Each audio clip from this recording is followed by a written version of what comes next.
that we are on the unceded traditional territory of the Comox First Nation, the caretakers of these lands and waters since time immemorial.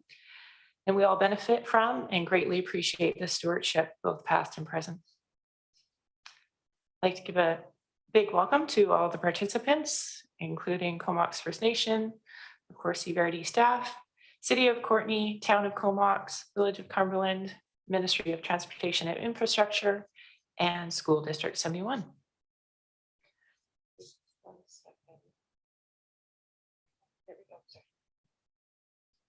Today's elected officials forum will focus on mobility, how we travel, who's traveling, the options available to us, and the factors that lead to our travel choices. The way people get around the Comox Valley is changing, and the regional transportation system has potential to adapt to new and innovative technologies. Urban Systems has recently completed a mobility primer to inform planning and decision-making around regional transportation. During this afternoon's session, they will share information around current transportation trends, explore regional mobility objectives, and provide learning related to emerging travel options and how they might be applied within the Comox Valley. The regional growth strategy includes targets for reducing greenhouse gas emissions and shifting towards sustainable transportation modes. With 75% of the trips in the region being completed by the private automobile and on-road transportation being the region's largest greenhouse gas emitter, there is much work to be done. We as elected officials have an important role in enabling people to travel within and beyond the Comox Valley in a safe, affordable, and sustainable way. And with that, I would like to introduce our guests for the session. We have Dan Casey. He's a transportation planner with Urban Systems. Dan and his team are the authors of the CVRD's Mobility Primer. He is here to provide us with an overview of the primer and expertise in the world of emerging mobility. Next, we have John Hicks. He's a senior transportation planner at the Capital Regional District. John's here to share with us his experience with regional transportation and interjurisdictional coordination within the Capital Regional District. Then we have Beth Herford, transportation planner with Urban Systems, and Beth will be facilitating the virtual session. And please be patient as she works behind the scenes to keep the session moving forward. And with that, I'll invite Beth to provide an overview of the technology being used during today's session. Thank you for the introductions, and thank you everybody for having us here today. In order to keep the session moving forward and ensure we can hear from as many people as we can around their priorities, we're going to be using a platform today called slido.com. I'll provide a little overview and try to get everybody up on that platform right now. So I would ask that everybody use either a secondary device, a mobile handheld device, or a second monitor if you have that available to you. Open a new page and enter slido.com using the code provided, which is CVRD moves.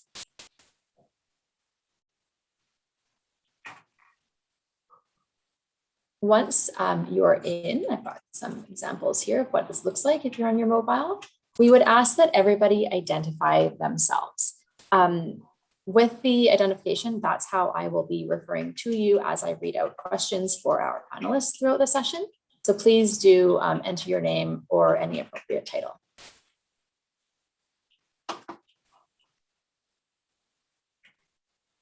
So step 1 is join us using that hashtag that's available. Step 2 is to enter, let us know who you are. The way that session has been set up for today is having our presenters share information with you, and throughout we would ask that you share with us through this platform. Pose any questions that come to mind as the presenters are speaking, and then we will reference those in the follow-up Q&A sessions. So that's it. I can ask you to participate throughout. Use that Q&A function and ask anything that comes up throughout. The biggest benefit of using the platform is if you see others posing questions that would be of interest to you, you can like them. That means that by the time we get to the Q&A sessions, they're right up top and we have time to get to those ones. So as our presenters are going through, please do monitor the questions that are coming through. This is how you will get to participate with each other, and stay open-minded. We'll try to get to as many questions as we can, and those that are outstanding, we will try to provide follow-up summary. So I would like to do a quick test. If everybody is in here now, if you could just like the question. I'm seeing people using it, but they are, oh good, I'm seeing them identifying themselves too. Thank you for that. There is an existing question there. If everyone could just like it, I can delete it afterwards, but I just want to make sure that I can match that up to the number of participants we've got. I'm seeing tests coming in. This is great.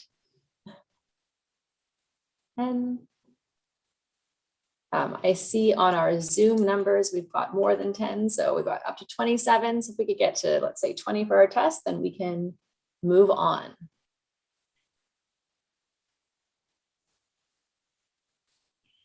Okay.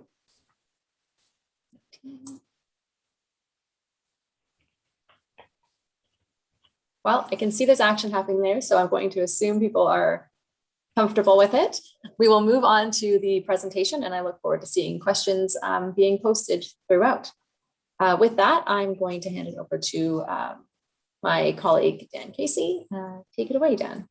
Great. Thank you, Beth. And thank you, everyone, for finding the time today. I'm personally pretty excited for the session and really keen to see how everyone receives the information that's presented and which items might pique interest in discussion. Really looking forward to this.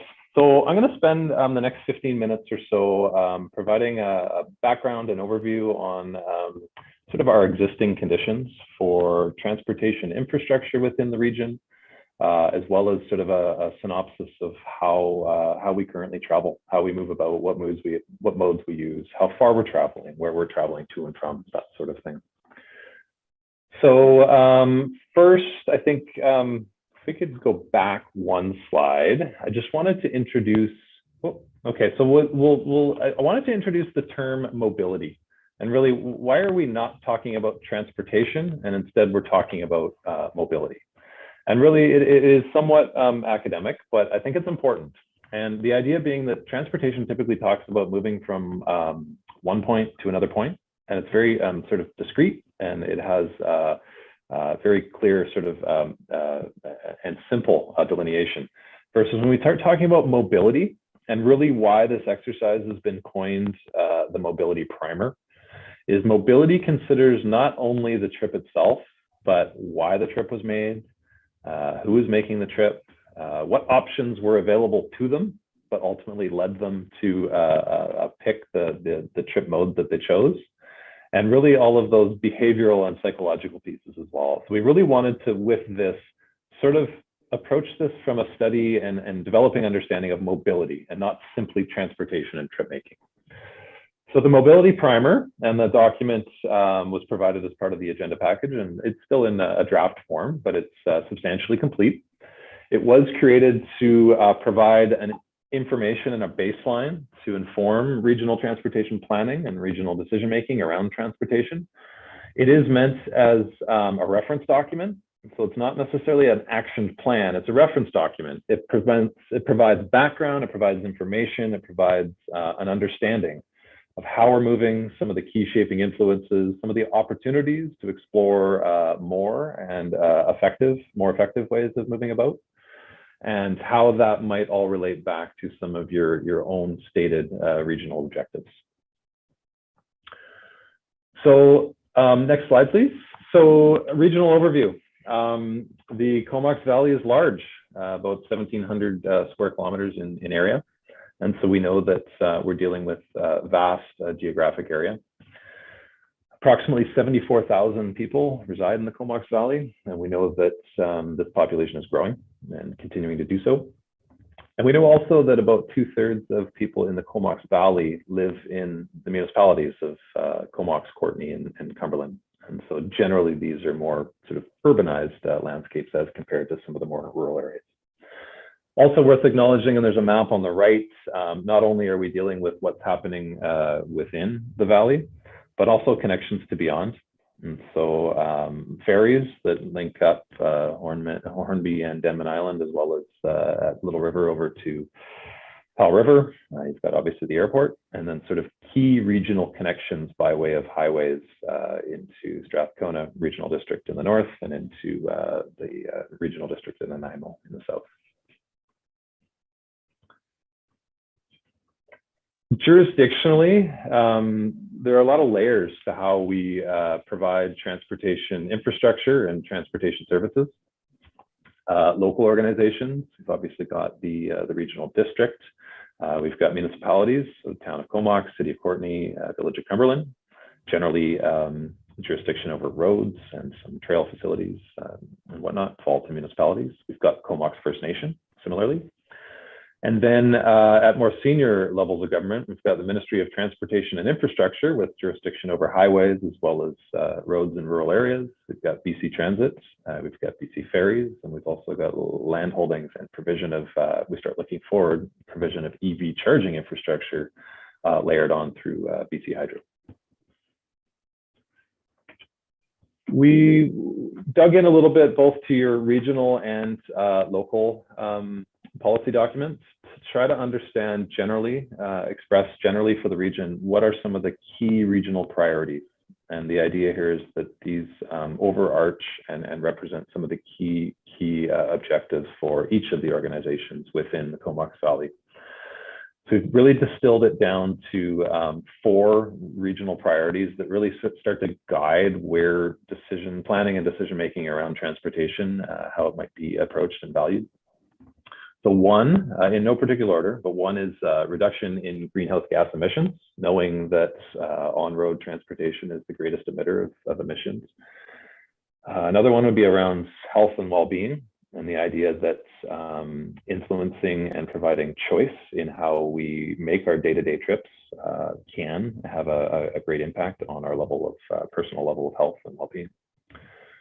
Equity inclusion and goals around equity inclusion relating to affordability, access, and sort of balance and equal distribution going around transportation, leaning quite heavily on how we can help achieve regional equity and inclusion. And then lastly, around fiscal responsibility. And so this idea that through strategic planning and investment in transportation, we can seek to make best use of available public monies. A few pieces from relevant regional planning documents. On the left is the overarching transportation goal from the regional growth strategy. That is to develop an accessible, efficient, and affordable multimodal transportation network that connects core settlement areas and designated town centers and links the valley to neighboring communities and regions. And to the right-hand side of the screen, wanted to introduce a concept that sits as policy in the CVRD's Transportation Road Network Plan, but is not quite as discrete in some of the other local government plans, but we see references to this general thinking there as well. And really this idea that a lot of our policy and a lot of our planning is framed around prioritization of sustainable travel modes. So the policy specifically embedded in the Transportation Road Network Plan is diagrammatically shown on the screen on the right. And the idea around this diagram is that prioritization by mode when transportation planning is undertaken or when transportation design is being developed is that we consider starting with sort of generally most sustainable through to lower performing sustainability modes. Walking, cycling, transit, commercial vehicles, shared vehicles, and single occupant vehicles. So really this idea of prioritizing walking, cycling, and public transit over some of our other more conventional modes. Targets from the regional growth strategy, very specific targets included around transit mode share. So a baseline from 2006-2007 of 1% of trips by public transit. Versus a 2030 target of 2.5%. The source for this information is through BC Transit's provided ridership information. Second item of importance there is around percentage of trips made as bicycle and pedestrian commuters. And so the baseline as of 2006, 2007 was at 9%, a target established for 2030 of 20%. And so we are going to talk to a few of these figures in a couple minutes here, and perhaps how far we've made toward, in the time since regional growth strategy was established, how well we've done in terms of progress toward these targets. The last target there is related to GHG emissions resulting from on-road transportation, and the target being a 50% reduction from the baseline of 2006, 2007. So wanted to shift gears just a little bit and start talking about how we move. And so images on the screen here, if anyone's been involved in a sort of a transportation planning initiative in past years, you've probably seen similar figures. The pie graph on the left is articulating a percentage of all trips made by each of the major travel modes. The key here with this diagram is it's representing all travel, all trips, regardless of trip purpose, versus the information that we often receive through the census every 5 years accounts only for trips to work. So this is accounting for all trips. And what we see is that 3/4 of trips are made by vehicle. We see approximately 20 or 21% by walking, and then 2% by each of public transit and cycling. And so really worth highlighting here is that we were able to, for this project and specific to Comox Valley, pull mobility data that comes from personal handheld devices. And that information is all encompassing rather than just the trips to work. And we do see that the percentage of trips made by walking, when we consider all trips instead of just trips to work, actually jumps up a fair bit from what we would see otherwise. Another key stat on the right-hand side of the screen, if we separate out trips that originate in urban areas versus trips that originate in rural areas, we do see, and probably not, maybe not surprising, but we do see that about 28% of urban trips are made by walking, cycling, or transit, versus only about 16 in the rural areas. So a heavier reliance on vehicle travel for trips in rural areas. So next, we're able to track changes in travel behavior over time. So this information, and granted, now that I see it here, the font is a little tough to read, so I'll narrate here for the group. But this information is based on our census information, and we can go back over previous censuses, but qualifying that it represents trips to work. And so really, what I want to highlight here really is that, so we've isolated on the diagram vehicle trips, public transit in gray, walking in green, and cycling in orange. And the general takeaway here is that between 1996 and the 2016 census, we don't have the 2021 census available to us yet, but as of 2016, we have actually not seen much change or much progress overall in the 20 or so years that this census information is available to us. And so really, we do see modest uptick in the percentage of trips made by vehicle. We do see a very slight uptick in public transit use. We actually see a reduction in percentage walking trips, and we do see a modest uptick in cycling trips. But overall, we are seeing some sort of variation every 5 years, but overall, we're not seeing a significant change. And really, this highlights for us that if we think back to some of those overarching regional objectives we introduced, if we're to start to realize some of those objectives and really see the shift towards sustainable modes that's needed to do so, we're going to want to think hard about how we can change the way we've planned and the way we've made decisions, the way we've funded, the way we've coordinated around transportation, really to elevate emphasis on sustainable travel modes. I think this one more out of interest and maybe some lessons learned, but we were able to go back. This is information for the month of March, I believe, for 2019, pre-COVID, 2020, during COVID, and 2021 when our, COVID conditions started to impact our travel less. And so what we're looking at, and that's sort of the key takeaways from the information that's presented, is that during 2020, in March of 2020, we saw basically a doubling in the percentage of trips made by walking. And that uptick in walking trips was directly correlated with a reduction in the quantity of vehicle trips made. And so really that was a result of, we all went through it, and we are still to an extent working from home, kids not going to school at the same rates, choosing to shop online or make fewer trips, that sort of thing. And so, but for longer term transportation planning outlook, what we want to try and take from this is that really there's probably a fair number of those vehicle trips that are, we'll say, maybe non-essential, and or the ability under the right circumstances, and granted a pandemic is not the right circumstances, but there is an ability to persuade some of the trips that are being made by vehicle to replace those with walking trips. So provides a glimpse into what is possible in terms of influencing and shifting the way we travel. A few more stats. Trip distance.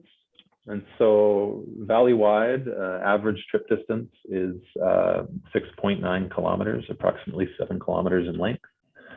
I think when we isolate only for trips in urban areas, it falls down to about 5.7 kilometers on average.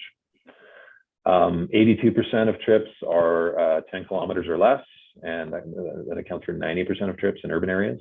And then approximately 1/3 of all trips are less than 2 kilometers.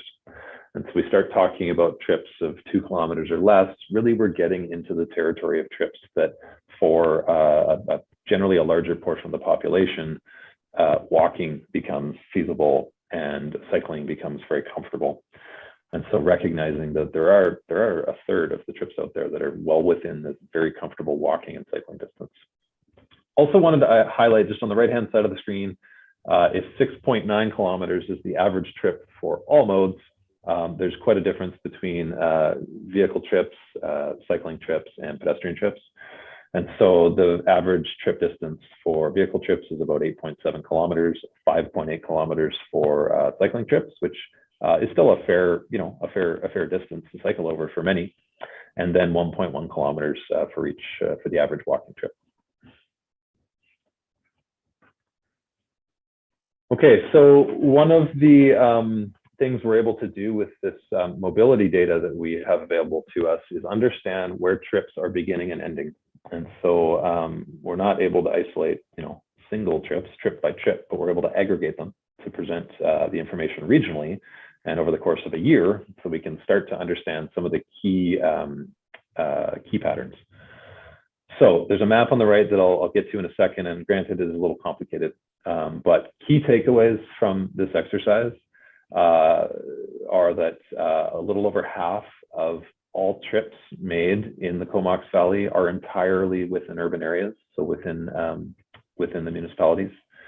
And so those trips began in an urban area and they ended in an urban area. So a lot of our travel demand is in and around Courtenay, Comox, Cumberland. Another key takeaway is that approximately 2/3 of trips that originated in rural areas are destined, or they travel to and from an urban area. So there's a lot of reliance for trip making from rural areas. There's a lot of demand into the urban areas, perhaps not surprising, but quantified, it's at about 2/3. And then some of the most common origins and destinations include Courtenay West. So we, for the purposes of this, divided Courtenay into east and west using the river as a dividing point. So Courtenay West, Courtenay East, and then Comox. So yeah, you start to see that a lot of the gravity for trip making is toward those urban areas.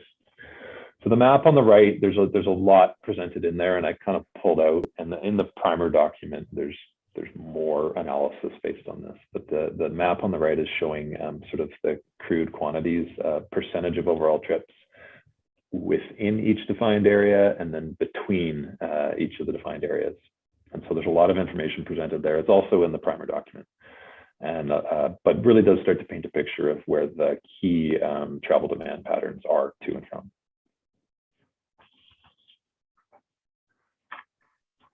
So map on the right-hand side here is talking about traffic volumes, really focused in on kind of the urban areas, the core areas. The map on the right is showing by classes how busy some of the major corridors are. So basically the darker the red, the busier the corridor.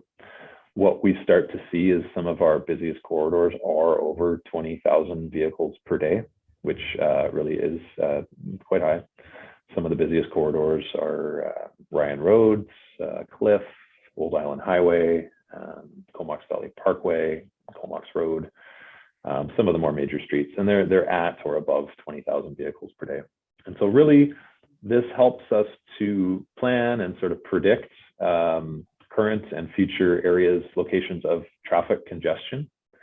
And we can start to proactively plan around improving conditions in future. But also, and sort of looking at it from another perspective, is specifically for active transportation facilities, but specifically for cycling facilities. Generally, you know, this helps us understand on corridors with volumes that are this high, if they're going to be comfortable, if they're going to be safe to ride on. A sort of heightened level of cycling facility and cycling level of protection is required. If we're going to achieve that. We might also look at some of these corridors and go, wow, those are quite busy. Maybe alternative corridors, adjacent parallel corridors might be a better fit for key walking or cycling corridors. Okay, so I wanted to wrap up on this first section with just a few key takeaways. I think we touched on each of these, but I think it's worth just recapping that we're increasingly wanting to treat transportation not strictly as trip making, but understanding it as mobility and as a suite of possible travel options available to people. Really highlight that sustainable travel options, walking, cycling, public transit, are very clearly aligned with some of our key overriding regional objectives, and highlighting the need to sort of further emphasize and plan around sustainable modes. Highlight also that modal choice and travel patterns vary throughout the region. They vary based on context, whether urban and rural. They vary by municipality or electoral area. But also note that there's a fairly significant in and out travel pattern between jurisdictions. And so further highlighting the need to sort of think regionally and plan around trips that are happening between two or more jurisdictions. And then lastly, but I think maybe this is the key takeaway, and we saw it in one of the graphics, was that we haven't seen a significant modal shift in past. We've seen some modest changes, but we really haven't seen modal shift change on the scale that some of the regional objectives and policies speak to. And so that leads us to the conclusion that sort of a status quo approach to planning, to decision-making, to funding isn't necessarily going to result in the change that we want to see given some of the higher level objectives that we have in place. So with that, I'm going to wrap up on this session, and I believe we're going to move to question and answer. Thank you, Dan. Yes, and I saw some great questions coming in through the chat feature. I will just ask that everybody, in order for us to build on these questions in the Q&A opportunities, if you could please use Slido, would be much appreciated. So the first question we have, looking past my test question, relates to the COVID data that you shared, Dan. This question is from Melanie McCollum. Question reads, did the COVID data include e-bikes under cycling? Walking trips doubled, but cycling was unchanged. I recall a noticeable increase in cyclists during that time. Building on that as well, Dan, I wonder if you could speak more to the data sources that were used for in relation to that. Great question. If it's okay, I'm going to answer question 2 and then come back to question 1. And so the data that's this is founded on is it's a mobility data service called Streetlight, and it represents trips with folks who have location-enabled apps or devices active, and it can track based on availability of that information. So it doesn't represent 100% of all trips. It represents somewhere, every community is a little different, but somewhere in the range of 15, 20 to 25% of trips generally. So it can act, and then it, based on that, I mean, that is a sample size of hundreds of thousands or millions of trips. And we start to understand some of the patterns that emerge. And so we can't use it to say there were 100 trips on, you know, this particular corridor, or there were 100 cycling trips, but we can say that they represent X percentage of the total number of cycling trips. So it's quite comprehensive, and it accounts for all trips made, not just the trips to work, like the census, which has been available for some time, does. So from that perspective, it has advantages. To your question on e-bike use and cycling use, yes, the 2% that is assigned to the cycling mode share within the 3-year time frame, that should be accounting for e-bike use. And so, I mean, probably at the root of your question is, anecdotally, I've seen it. I'm assuming we're seeing it in your community as well. A pretty good, what seems to be a pretty good uptake in e-bike use. So yeah, that is reflected in the 2% that's assigned to the cycling mode share. Great, thank you. I'm just going to read the questions that have come up through the Zoom chat. And again, I'll ask everyone to use Slido, but right now we'll be able to get to these ones. Question 2 relate kind of to the rural urban context, Dan. One being, is Cumberland in this case considered rural or urban? And the second would a trip from Courtenay East to Comox be considered entirely within an urban area, even though it goes through one municipality to another? Yeah, good clarifying question. So Cumberland is considered for the simplicity of this exercise, is considered part of the urban area. So when I quote figures about urban versus rural, it's been lumped in with urban.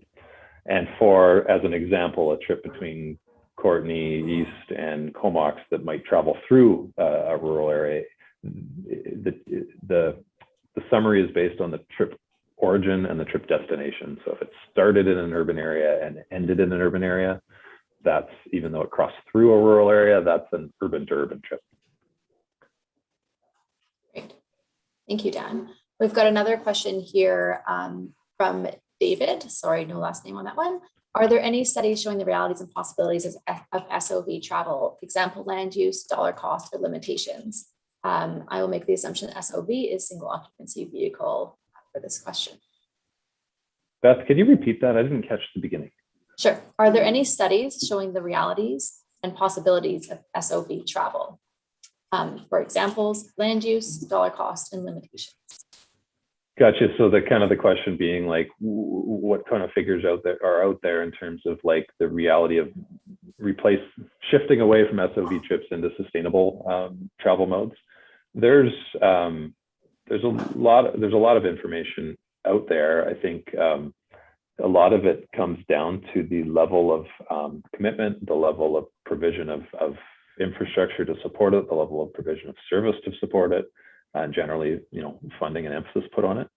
I think, like I'm currently sitting in the city of Victoria. I reside in the capital region, and some of the mode shares that have been achieved down here with some of the, especially in some of the more urban areas with people cycling to work, walking to work and school, extremely high compared to what we're seeing in a lot of other communities, including Comox Valley. And so, there is precedent out there for the types of modal shift you're looking to. I think precedent in terms of specific strategy, it can be very difficult to isolate and say, if we do this, we will achieve a 1% reduction in SOV travel, versus the approach we typically take is around providing like the range and the suite of options, and having a bit of an understanding of, if we package up these initiatives, if we put emphasis on these items, this is going to help us achieve the 2%, 5%, 10%, whatever modal shift it is you're seeking to realize. Okay, thanks, Dan. We have a participant with a hand up, which I imagine is in relation to that question. So you go ahead, just with hands up. Sorry, I can't see full name.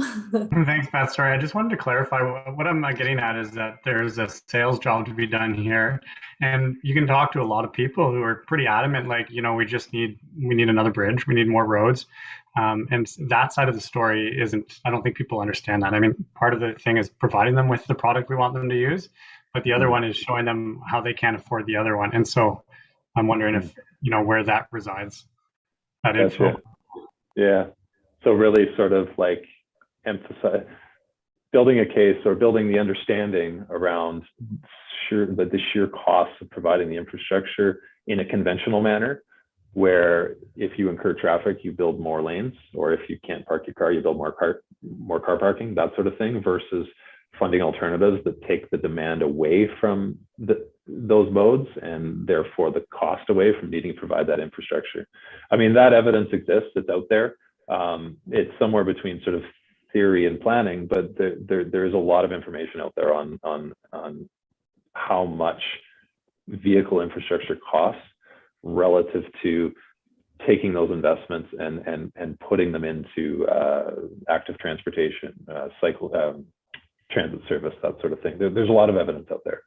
There's a great resource, if everyone has a mobile, not to take us away from this what we're looking at now, but maybe check it out after, is Victoria Transport Policy Institute, VTPI.org, is a individual who runs a website with all sorts of great material around supply and demand and sort of elasticity relative to investment or emphasis in certain programs or certain modes. Days worth of material on that website. Yeah, thank you for the questions. I'm going to wrap this up with the two final. I'll read them out together, Dan, and you can take them there. So first question from Will Cole Hamilton: is it possible that e-bikes were mid-classified as vehicles based on speed of movement? That would be in relation to the data that was collected. The other question is, where do trips in EVs fit on the sustainable mobility spectrum? Really good question. So, I mean, there is a possibility that they're misclassified. They shouldn't be on the whole, but there could be some that could have been. I guess I can't guarantee that. The service can account for sort of not just the total speed, but also the characteristic of the trip. And so it does a pretty nice job of teasing out what's what, but I can't guarantee every single last one. And then, sorry, what was the second piece to that, Beth? The second piece was, where do trips in EVs fit on the sustainable mobility spectrum? That was posed by Arzina Hamir. Yeah, gotcha. And so we're actually going to shed a bit of light on this in, I guess, our third session today. But really the EV piece, of course, cleaner burning, well, non-burning vehicle as compared to conventional internal combustion vehicle. So from the GHG emission side of things, like, absolutely, it's a cleaner alternative to conventional vehicle options. I think, and where we'll shine some light on this in a little bit, is on some of the other pieces around affordability. They're not terribly affordable today in terms of health and well-being. You don't reap the benefits of active travel in terms of meeting your daily need for exercise and that sort of thing. And so yeah, so it definitely ticks the box on the sustainability side of things, but maybe doesn't provide the full suite of benefits that some of the other things we'll touch on do. Thank you, Dan. Okay, with that wraps up our first Q&A session. So thank you, Stan, for the presentation and the responses there. We'll have another presentation now. This one will be focused on regional transportation lessons learned from the CRD with John Hicks, a senior transportation planner from the regional district. So with that, I'll hand it over to John. We'll follow up again with a similar format with a Q&A opportunity. So please do use the Slido platform. Following that Q&A, we will have time for a quick break. With that, I'll hand it over to John. Great. Thanks very much, Beth. Firstly, I'd like to introduce myself. My name is John Hicks. I'm the Senior Transportation Planner at the Capital Regional District. I've been working at the Regional District for about 8 years on the transportation file, which has morphed somewhat into housing and then into climate change as the years have passed. Prior to that, I worked for BC Transit for a number of years. And prior to that, I worked in regional planning in the state of Queensland in Australia, where we actually had a distinct framework where it was legislated and it came with funding. So the state had a big say, but they also provided a lot of resources. Next slide, please. The Capital Regional District, it's similar to the Cowichan Valley, the Comox Valley Regional District in many ways, in terms of it has its urban centres down the south of the actual region. We have large masses of wilderness area up in around the Malahat, out towards Port Renfrew. And we have the Salt Spring Island and Southern Gulf Island electoral areas. So it makes for a very interesting mix. We have very different needs across the region. So it makes for a very challenging environment in some ways, yet lots of opportunities in others. Population's approximately 413,000, around about or approximately 20 First Nations within the regional district itself, 24 board members. So we have a very active board as well. Okay, next slide, please. The district mode chairs that we have come through planning processes. We instigated a regional transportation plan back in 2013, which came forward with a mode share target of 42% at that time, 15% for cycling, 15% for walking, and 12% for transit at that time. BC Transit since has adjusted their figures to 15% through their commission model that we have here in Victoria, and as such, our numbers have adjusted. As you can see, our reporting function from 2017 shows that we aren't, we are moving towards that, but we have a long way to go. But keep in mind, these are regional level targets. Some of our urban areas such as Saanich, Victoria, Sydney are actually achieving these targets already, actually in some cases surpassing them quite substantially. Next slide, please. The transportation within the CRD mandate, just a bit of background before I get into this. The CRD has been talking about its role in transportation for a very long time. Back in the late 1990s, or even earlier than that, there's lots of reports going forward in terms of the CRD trying to identify what role it is for them as a regional district. Acknowledging the fact that the way the jurisdictions are set out across the province are unique, in such that we have BC Transit, we have MOTI responsible for roads, highways, should I say, and roads through our First Nations. We have ferries, we have individual municipalities. So for a long time, it was quite a challenge to determine what role there would be for the region. And a lot of partnerships and discussions were going forward and backwards and forwards over time. And then as time grew and passed, it became clear that there's a policy and planning function. That's actually legislated, obviously, through our regional growth strategy. Within that, we have our targets for transportation, which led back to the regional transportation plan and pedestrian cycling master plans. They spearheaded a lot of our municipalities to then in turn go through and do their own localized planning exercises in relation to transportation. And the vast majority of our municipalities have now identified their targets and have planning processes and infrastructure plans to align with the regional transportation plan. The other big piece we have been doing is back since the early 90s is data collection, analysis and dissemination. We have a transportation model, which we use to basically help inform decision making. It'll give us an indications of what the impact of different options would be in terms of road planning and development. And that's been used quite widely by our ministerial partners, BC Transit, and some of our municipal partners on our more regional corridors, such as Shellbend Street. The dissemination and the data collection has definitely expanded over time. We are doing a lot more in terms of active transportation data collection. The data collection, we have permanent and localized counts. Advocacy and collaboration is a big piece, acknowledging that our role as a region is unique, and our jurisdiction is limited. We acknowledge that the only way we can move forward is through a very, very strong partnership and advocacy approach. We do a lot of support with electoral area, local docs, active school travel planning, regional trails management, and traffic safety. Next slide, I'll just go into a bit more detail on each of these. So similar to all the regional districts across the province, we have very defined roles. Transportation plan is definitely a board priority for our region, and it has been that way at least for the last 10 years. It gets increasingly more attention every year, particularly in terms of climate change now. The two have almost meshed into one workforce. In terms of the reality that we acknowledge that to turn around and make our climate change targets, we need to make actions, true actions in terms of our transportation, because transportation is the biggest emitter in our region.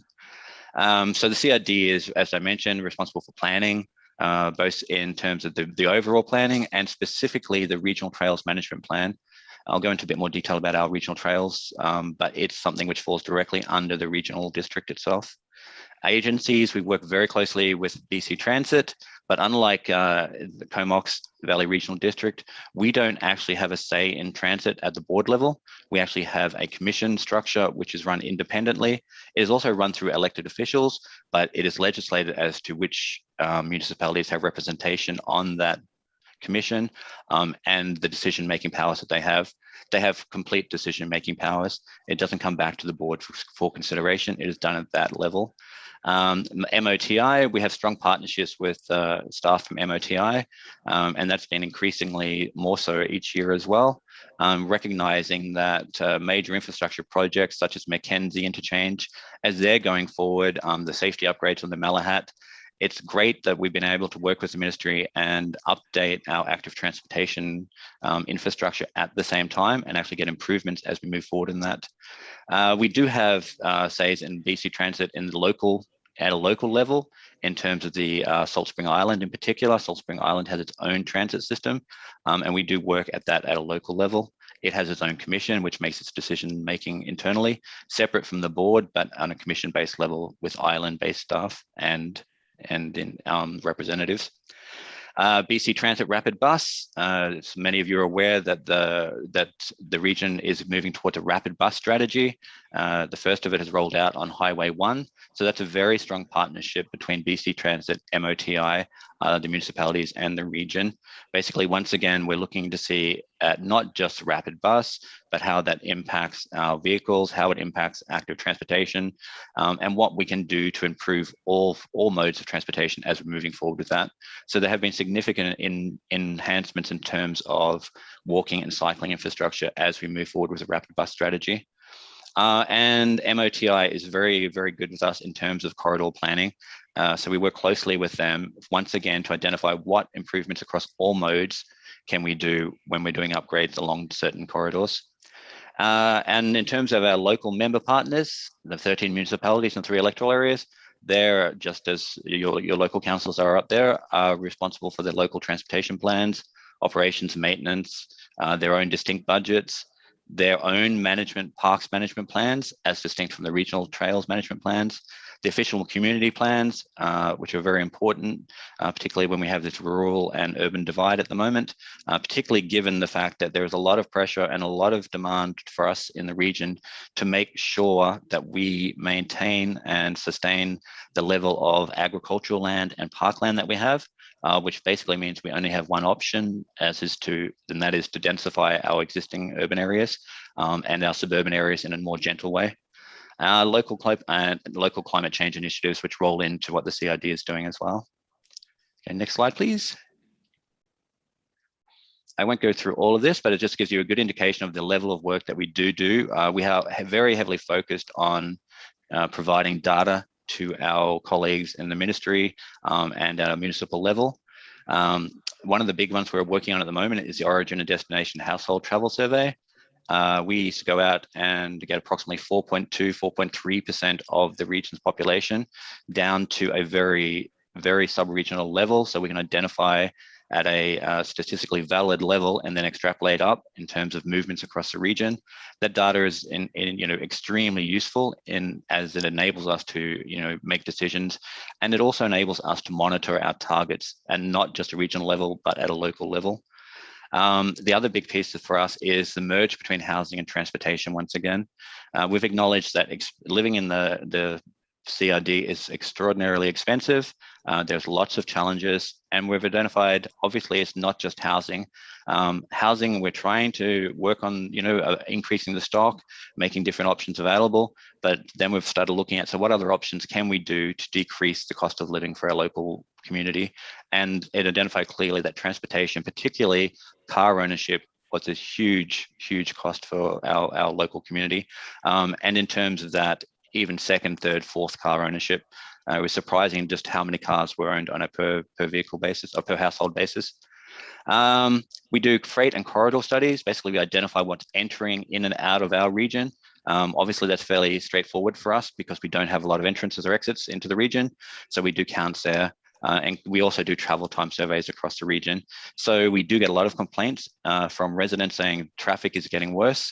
The data doesn't show that our traffic is getting substantially worse, but it's this type of information can inform our responses and can also inform our decisions to where our funding is going. And we do bike maps, and we do that on an annual, biannual update. The infrastructure in our region is changing very rapidly, so we're trying to keep abreast of what it is and showing that on infrastructure mapping. Okay, next slide, please. Advocacy and collaboration. I can't emphasize how important this is to the approach that we take at the CRD. We acknowledged, I think perhaps begrudgingly over the years, that the CRD can only succeed if we work extraordinarily closely with our partners. We have control, as I mentioned, over regional planning, regional parks, environmental protection. But the reality is that the operational side of things, and in a lot of times because of funding, the decision-making actually rests with other agencies. So the big piece for us is making sure that we're appraised of everything which is going on, tying it back into our regional plans, getting involved, making sure that our partners see that we are contributing and that we're willing to work with them to get a shared goal. The great thing is that when we look at all our partners, we all have shared visions. And it's just a matter of making sure that we're aware of how we're getting there and how we can work with each other to achieve those goals. We do a lot of data collection and analysis through our universities and colleges. We're very, very fortunate in the fact that we have UVic, Royal Roads, and Camosun here. So we actually have a lot of studies and working groups with the various schools, which has been fantastic. And of course, our member partners. So we work very closely with our municipalities and electoral areas to make sure that if they're doing a plan, they're fully aware that, let's say, the neighboring jurisdiction is doing a similar plan. To if they're doing operational work, we're in there engaging, saying you're fully aware that Victoria is doing the work, Sanders is doing the work, Esquimalt. Your work plans show there in 6 months gaps between them. Is there a possibility of bringing together and going for synergies in that way? And that's been very effective in recent years. Next slide, please. The electoral area support. This is a very big one for our region. We have obviously very dispersed geographic boundaries. And as such, we want to make sure as a region that we are not forgetting about our partners, even though they're living in more rural areas and they have very, very different needs. It's very important that we do make sure that we are catering to those needs and acknowledging those needs aren't the same as what they are in the core of the region. So as such, we have a lot of work in progress with these partners at the moment. Southern Gulf Islands Transportation Integration Strategy. It's basically looking at our 4 islands, South and North Penda, Maine, Galliano, and identifying and Saturna, sorry, and identifying how these islands can connect to each other, both through the ferry system, water taxi system, and then once they're on island. And then what we've done with that is tie that back into Salt Spring as well. So all the islands of some form of interconnectivity. That's a big work. It's a big work in progress, as you can imagine. The other piece is the South Island Transit Future Service Plan update for Salt Spring. Salt Spring is a very, very successful, I think it's the model they actually use for rural communities, extremely successful transit service upon itself. They have a commission which runs that. It's very well used both by residents and by tourists. And it has both a summer and a rest of year schedule. Similar to the islands in the Comox Valley Regional District, it is very ferry dependent. And obviously the routes which are providing the most benefit to the community, or I shouldn't say the most benefit, but the most resources back to the community, by far the ferry linked services. At the moment, we've just received funding to do a Ganges transportation plan, acknowledging that Ganges as a town centre is lacking in active transportation, particularly sidewalk infrastructure. The way it's developed over time, it's not even certain as to a lot, in some cases, where the land boundaries are. It's been done in such a long dispersed period of time that we're actually doing the mapping to identify where a private property and where a public land starts. Salish Sea Trail Network is another one of connecting connecting the island communities and continuing across a big trail network, both tourist and recreational, and of course for local use. And at the moment, as a regional trail process through the regional district itself, we are actually piloting a project on Main Island in terms of putting a regional trail on that island. Okay, next slide, please. We also manage local small craft docks. We have 12 small craft harbours and docks. These were predominantly passed over to us once through federal government changes. And as you can imagine, they're very costly to maintain and very challenging to maneuver. So it's a very big piece of work, this one. We've gone through and done assessment studies on each of the docks and harbours and identified where the priority infrastructure repairs need to be made. But it does provide important links for community in terms of access to goods and services, in some cases access for school services as well. Next slide, please.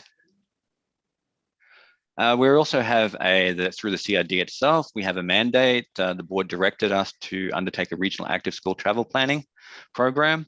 It's been very, very successful. We've been doing it for the past 3 or 4 years, and we go into each of the communities and offer programming to encourage people to walk, ride, and take transit in the local community.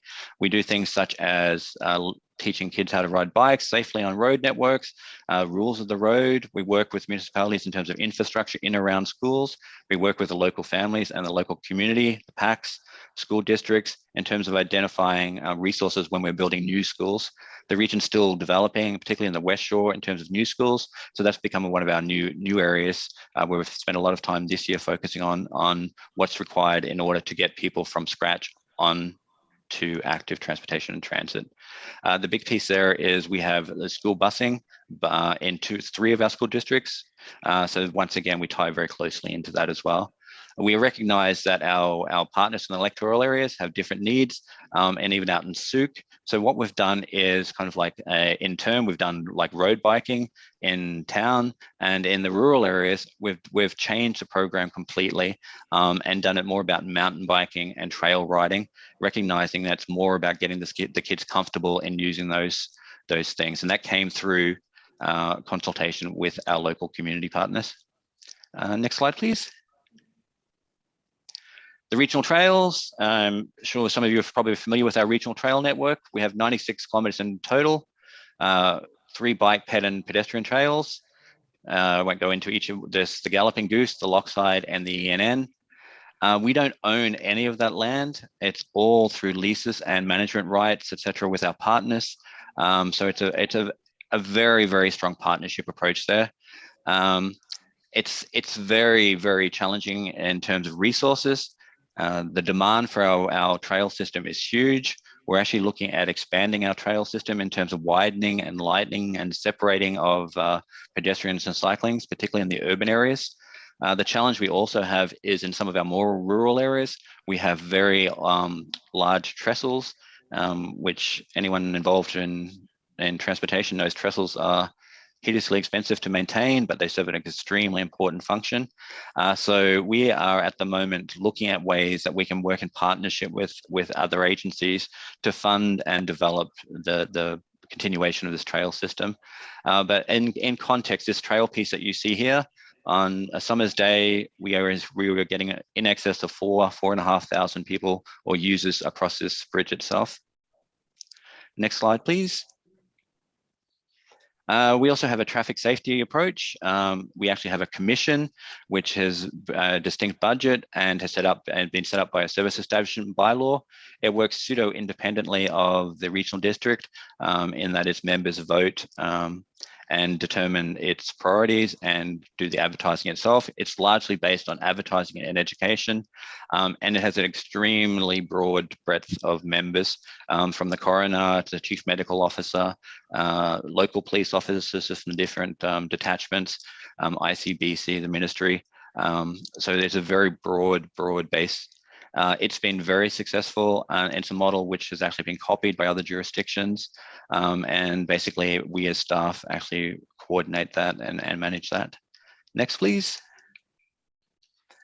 And just to give you a very recent update in terms of where CRD transportation sits at this very minute, the board had directed us to work with our jurisdictional partners and to form a working group, basically so it'd be more formal. So the processes that we have been doing will be formalized. And as of November this year, we have approved terms of reference to start a working group. The working group's first meeting will be in December. And that working group will be given the task of advancing the CRD's 3 core objectives, which I'll link into next. But it's basically formalizing what we have been doing in a much more direct way, and making it very clear as to what areas of jurisdiction we're working within. Next slide, please.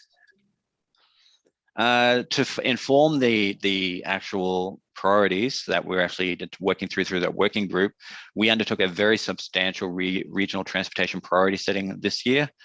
Basically went through all of our partners and worked with them to identify what are the priorities for you in terms of a member of the region. We acknowledge that there are local priorities, but as a regional partner, what are the priorities?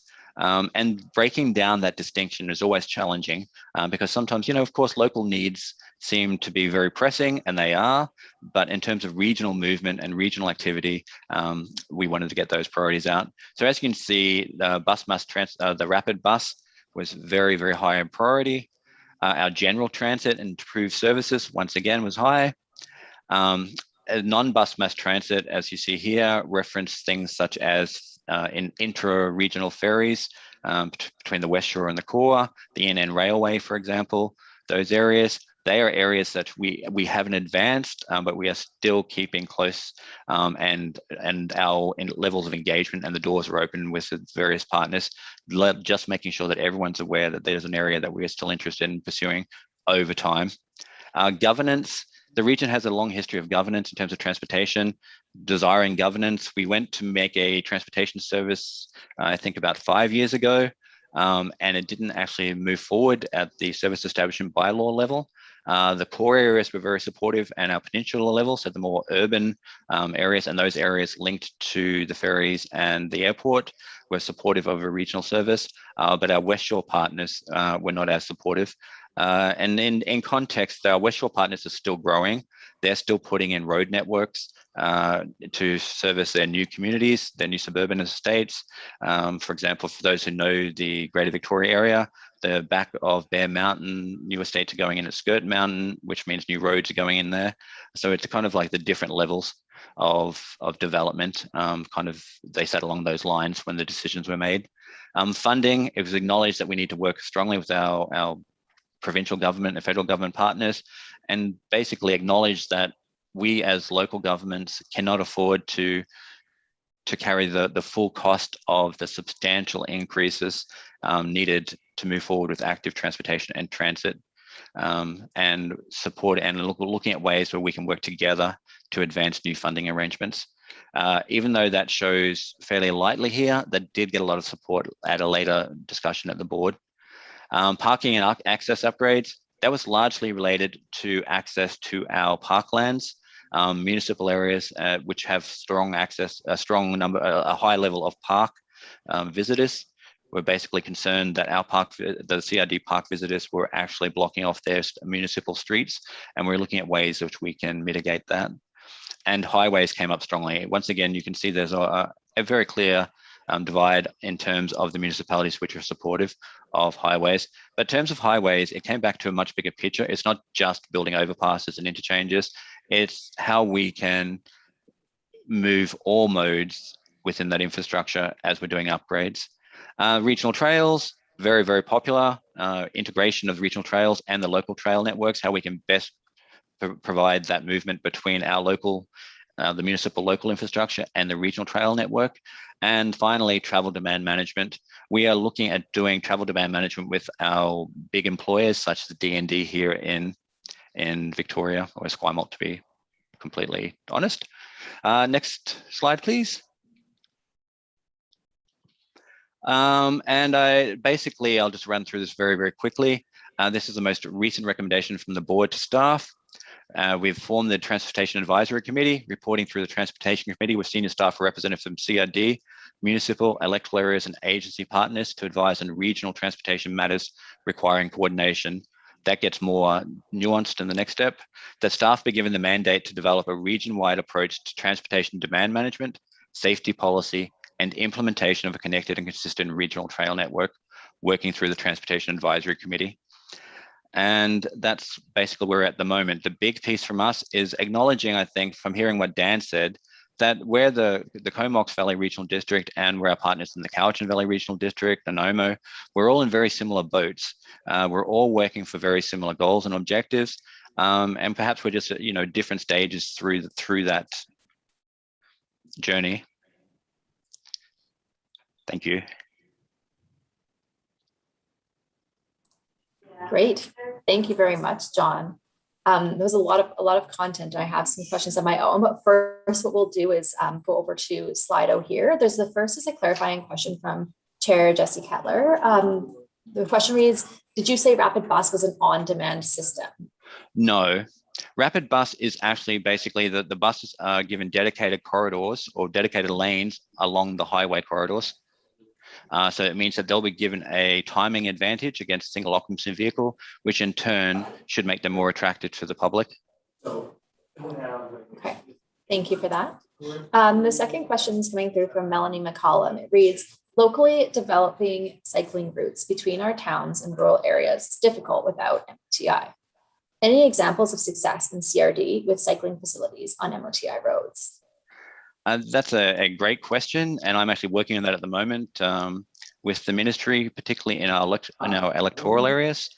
So we're looking at some of the agreements that we have with the ministry and see what we can do as we're going and upgrading our road networks. So we haven't confirmed anything yet, but we're in talks with the ministry in terms of what we're going to do on a piece of Ganges Road on Salt Spring Island. Hopefully that will go out in 2022 and we'll be in a better position to discuss what we move forward with there. Great. Thank you. I'm not seeing any other questions coming through Slido, but I'll just take 1 minute before we go to our break. I'd like to ask a question around the school travel planning program that you mentioned. I guess there are two pieces. One, you mentioned that in the 1990s at some point, the CRD started to monitor mode share or trips by specific modes. I wanted to know how that came about.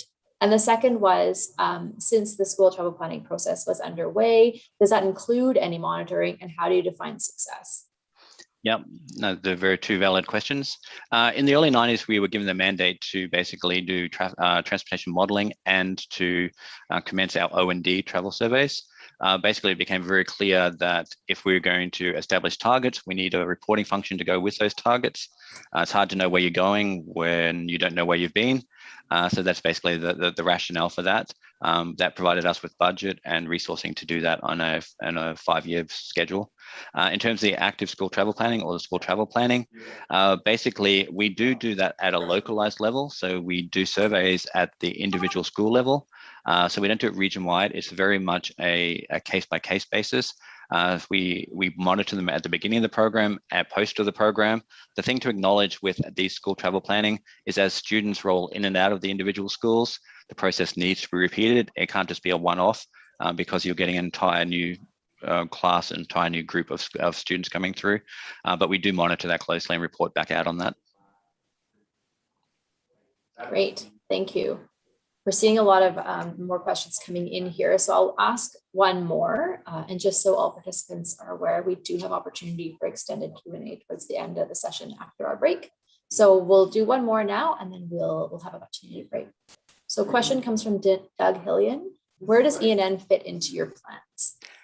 So the ENN is two pieces. For us, we have the ENN Regional Trail, which is actually a pedestrian and cycling trail. That takes up a certain right of way, but it doesn't impede on the railway itself, the rail corridor itself. The rail corridor is once again under the jurisdiction of Island Pathways, Island Corridor Foundation. And as we're probably all aware, there are some discussions with First Nations in terms of what that might look like in the future. In terms of the region itself, what we've committed to is protecting the corridor within our region for future use, but we haven't determined a mode. There's been lots of discussion over the years, lots of plans, lots of feasibility studies, but basically our biggest priority is just securing that land for the future use of transportation corridor. Great, thank you for that, John. At this point, we're at 3:11, so we're going to take a 10-minute break. The questions that are outstanding, we'll have an opportunity to get to a little bit later on. So please, everybody, have a stretch and a drink, and we will reconvene here at 3:22, please.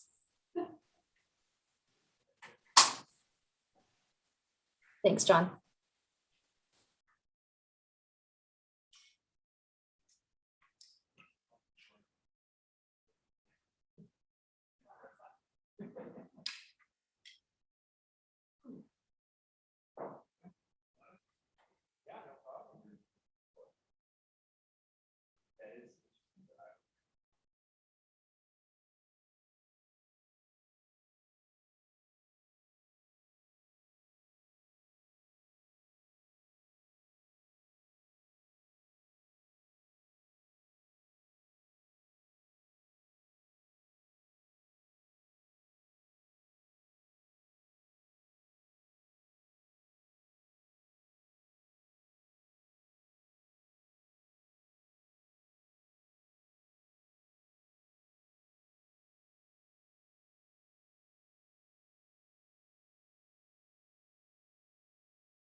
Okay, welcome back, everybody. It's at 3:22. We're going to reconvene.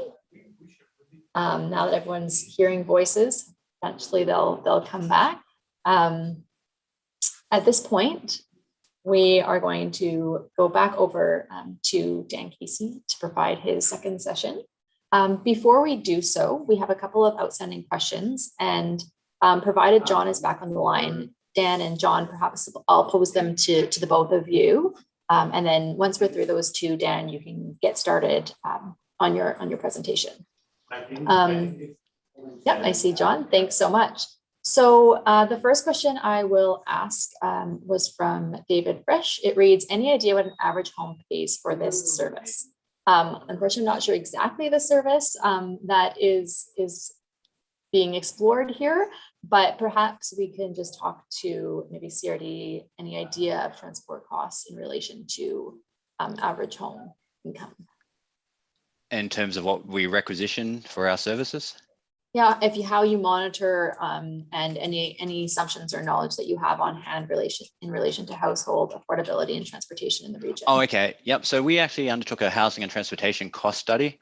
I can send that link in through Beth, and it'll break down the cost for both housing and transportation on an average level across the region.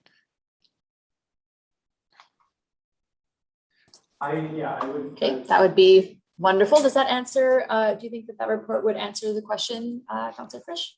Well, yeah, sorry, I was actually looking for the cost per household for the service that the CRD is providing. Okay. Is there like a function cost for that? I can definitely look into that. Is that the way our requisition is broken down? I can definitely share that. I'll share it back through Beth as well, but I'll just have to dig into that. Thanks. Great, thank you. The next question is posed from Arzina Hamir. The question reads, there's so much crossover between mobility and land use planning. How has the movement of people informed where development has happened in the CRD? That is a great question, which is getting a lot of attention just as we speak. Some of our municipalities are going through their OCPs. North Saanich, Central Saanich, and Sydney, for example, are all going through and updating their OCPs. Definitely a big push to make sure that we have growth in our centres. Definitely a huge push to sustain our agricultural land and our parkland. So it is a huge piece of information.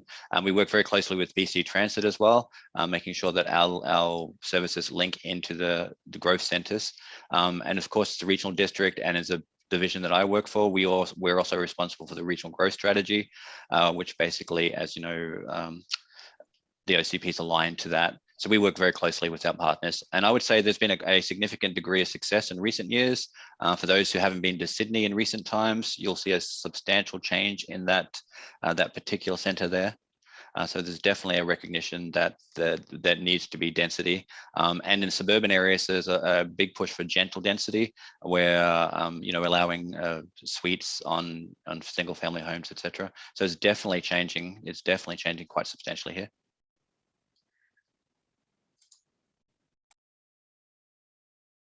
Okay, thank you both for that. There are other questions being posed due to character limits in Slido. They are great questions for our third Q&A. So what we'll do is have Dan present his content, and then we will open it up. And we, in our kind of final Q&A opportunity, we are really looking forward to hearing from the local government representatives on the line, all elected officials. So look forward to that session, and please bring forward any questions for exploration with the group. With that, Dan, I'm going to hand it over to you, and hopefully Lisa over there has her screen ready to share with your presentation. Great, thank you, Beth. So just to confirm here, should I be sharing, or is that happening out of boardroom?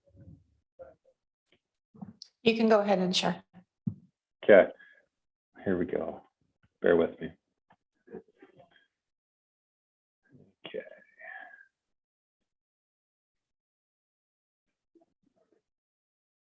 Okay, great. So can we all see a cover slide here? Yeah, you're good to go there, Yes, Dan. we can see it. Excellent. Thank you, everyone. So for this, I guess, third and final technical session, I'm going to talk now and sort of shift gears and talk toward some of the shaping influences, and we'll call it emerging or new mobility transportation options. And really this is kind of it is a key component of the mobility primer document. And it's really about sort of understanding the complete picture of all of the transportation options that are available to us, but with emphasis on some of those options and modes that are very much emerging, and we don't necessarily know entirely about them, or how they might be pursued, or how they might connect as part of the overall suite of transportation options. So really the emphasis on some of these emerging modes. Okay, so some of the shaping influences. So these are described in fairly significant length in the mobility primer document. And really, we started by sort of posing to ourselves, what are some of the kind of key and big picture questions that we have, and that you all might have, and some of your residents might have around transportation, broadly speaking, and around how transportation might be changing into the future. So I'll pose a few of these, and we won't walk through all of them in detail, but maybe we'll pause on a couple of the key ones. And so some of the questions we asked that influence the future. How important is mobility in creating an equitable community? How is community access improved through transportation? And really that's sort of a nod to consideration of infrastructure and services that can be used by all community members, regardless of age, physical ability, income, or any other factor. How is climate change mitigation achieved through mobility? And really, we've talked a little bit about this earlier. It really is about starting to emphasize some of those sustainable modes. How are mobility trends changing through generations? We know for fact that there's a reduced vehicle reliance among younger generations, and we do see that continuing to trend in that direction. How has COVID-19 reshaped the present and future of how we travel? We did unpack that a little bit earlier, and really we did see an overall reduction in travel demand, just reduced trip making. And very specifically, we saw a greater percentage of those trips made by walking. Some other key questions, and we just spoke to this a second ago, specific to the CRD, but how do land use and transportation planning support one another? And really the need to travel, the need for mobility is a direct result of planning and land use decision-making, where pursuit of higher densities in appropriate locations and mixed land uses really start to reduce the need for travel. And there's a quote or a saying in our line of work that the best transportation plan is actually a good land use plan. And that really is true, and that you can solve a lot of your mobility needs and your mobility challenges through good land use planning. How can policy interventions create behavior change in transportation? This again is really highlighting the need for sort of high level direction setting that leads to sustained and long-term change. What is the value of the curbside? This is a neat concept that more specifically in your town centers and your urban areas, traditionally curbside has been used for on-street parking. But more and more as we look forward, there's a number of activities that are seeking curbside space, things like bike parking, or some of these micro mobility options that I'll speak to in a minute, or even, you know, we're seeing an increase in online shopping. Those delivery vans, those delivery vehicles need a place to stop and deliver those goods. And so rethinking how we allocate curb space to accommodate the broader range of uses and activities we're seeing these days and expect to see into the future. And then related is, how does online transportation services enhance mobility? And really we're at a point in time where all of the travel options we have had have been made more flexible, more convenient, easier to understand, easier to broaden out and introduce things like different and new payment options. making our services more flexible and more convenient. And this is expected to be increasingly so into the future. So those are some of the, called them key shaping influences. Really, they're kind of big picture questions that start to frame up how transportation is and will change in future. The mobility primer document also speaks to the full suite of mobility options. So that includes existing options that are historically and currently available to us. And generally they're, we understand them, we understand how to use them and the options that are available to us. The emphasis in this document and in the next few slides I'm going to deliver isn't necessarily on what's existing. Those are obviously extremely important components of the overall system, but we understand them pretty well.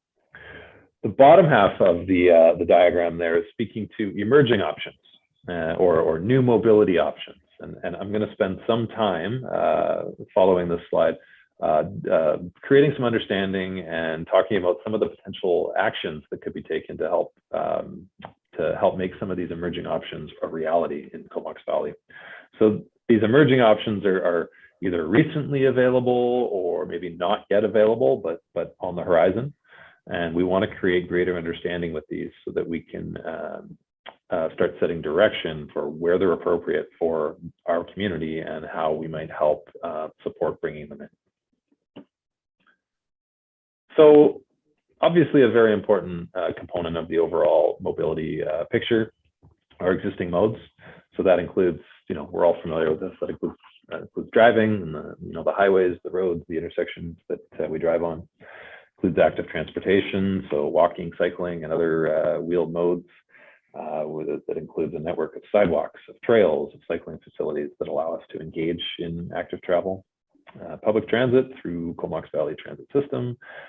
We've got in place conventional transit service. We've also got a handy dart service, and this helps satisfy the need for daily travel for a large number of local residents. We have ferries, we have air travel, we have private services like shuttles and taxi services. So this all makes up a very significant portion of the overall transportation system, and these are our existing mobility options. But really, I want to spend some time emphasizing some of the emerging mobility options. So I'm going to move through one by one.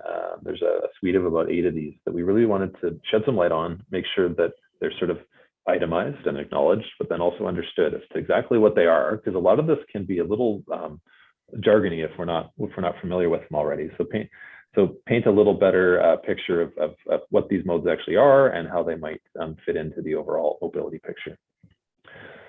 So first, we'll talk about zero emission vehicles, ZEVs, or EVs. These are motor vehicles that do not emit GHG emissions, and they are emphasized or generally fall into the category of electric vehicles. Also worth sort of acknowledging the distinction between electric vehicles and plug-in hybrid electric vehicles, which